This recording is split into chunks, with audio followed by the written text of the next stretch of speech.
Rick Perry went on Meet the Press on Sunday, and he was asked about the recent botched execution in Oklahoma. Listen to his response. You've got 273 people on death row in Texas. After what happened in Oklahoma, do you expect more challenges? Well, state by state, those decisions are made about how you're going to punish those who commit the most heinous crimes against your citizens.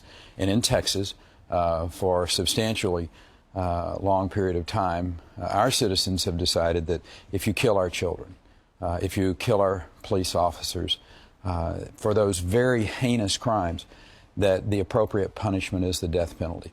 I think we have an appropriate process in place from the standpoint of the appeals process to make sure that due process is addressed. And the process of the actual execution, I will suggest to you, is very different from Oklahoma. We only use one drug. But I'm confident that the way that the executions are taken care of in the state of Texas are appropriate. And humane. And humane. Was this inhumane? I don't know whether it was inhumane or not, but it was botched. And I hope that not only the governor, the legislators will look at the process in Oklahoma. But you don't even want to see, even somebody convicted of a heinous crime, you don't want to see the government responsible for forcing a heart attack because they couldn't inject the proper lethal drugs. There's an appropriate way to deal with this, and obviously something went terribly wrong. I don't know if it's inhumane. Let me ask you a question. If that's not inhumane, what is?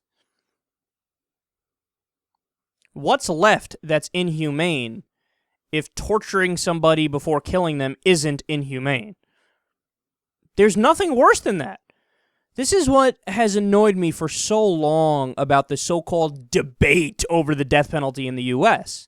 The Eighth Amendment protects from cruel and unusual punishment. The government cannot administer cruel and unusual punishment.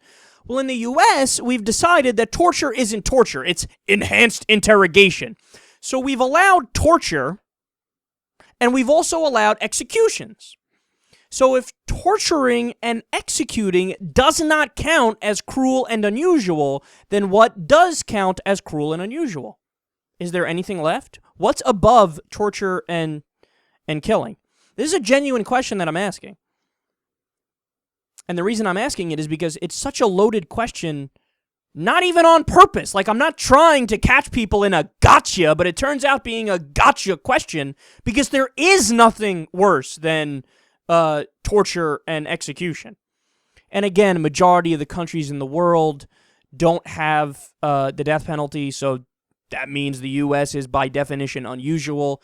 And of course it's cruel. I mean, could you imagine somebody being killed in the way that this guy was killed? Even not the way that this guy's killed. There are studies out about the old formula of the death penalty, which was considered humane, where they say, actually not really. It's just that the paralyzing agent that they use as one of the shots in the lethal injection cocktail, it masks any pain that they might be feeling. So we feel better because the person's not moving, but that doesn't mean that there's no pain there. And also, if David Gregory was anything even close to a decent journalist, which please don't make me laugh, he would have immediately said, a recent study came out that said 4% of the people on death row were innocent. Are you okay with even one innocent person being killed? Yes or no? And then he would evade the question, and then you say, whoa, answer that question. Are you okay with even one person innocent getting killed? Yes or no? And then, we'll see what his answer is. But if he says yes, then you say, okay, I didn't know you were pro-murder. What, because it's state sanctioned makes it better? If anything, that makes it worse, because that means that the process failed. So obviously you have to try to redo the process and make it so that you can weed out the bad decisions and the mistakes. We covered a story where I think it was out of Texas, where they killed somebody a while back that it turns out the person who was the main witness in the trial came out and said, yeah, it wasn't true. Kind of made it up because they offered me a deal I couldn't refuse. So when we have an imperfect justice system, when we have plea bargains and deals behind the scenes and, evidence being withheld and other evidence being brought in and you poison the jury and do all these different things, if humans are fallible, which of course we are, then how can we have a system where we kill people? And understand something. I have no problem. People always tweet at me and say stupid shit like, oh yeah, well the guy did this heinous thing. Look, don't get it twisted.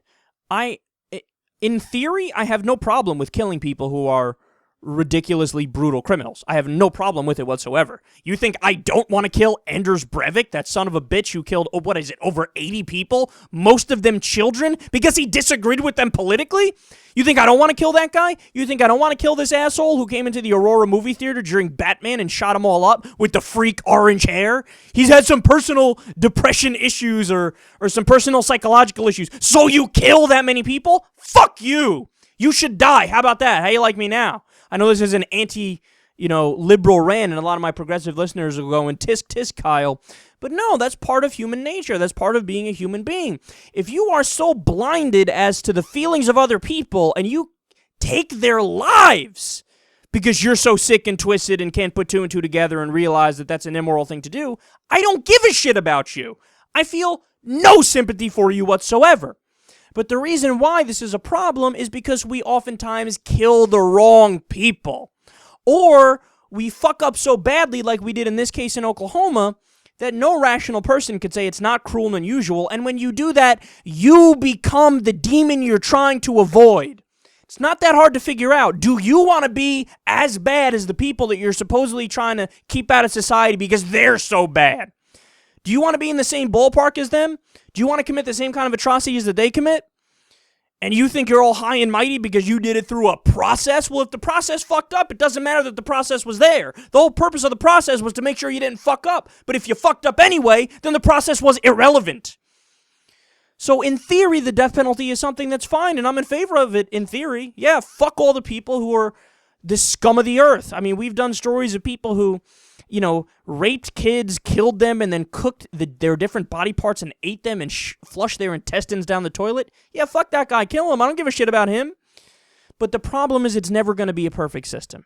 And since it's never going to be a perfect system and will oftentimes kill the wrong people or will oftentimes fuck up and torture people like this, you can't have that system in place, man.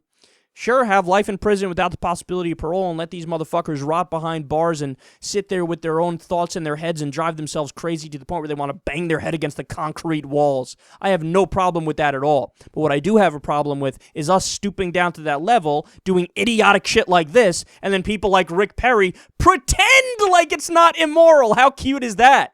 Fucking moron's brain doesn't work. His neurons aren't firing. He can't make logical deductions. But he's always been like that. This isn't a new thing. Rick Perry, Mr. Oops, just had another oops on national TV.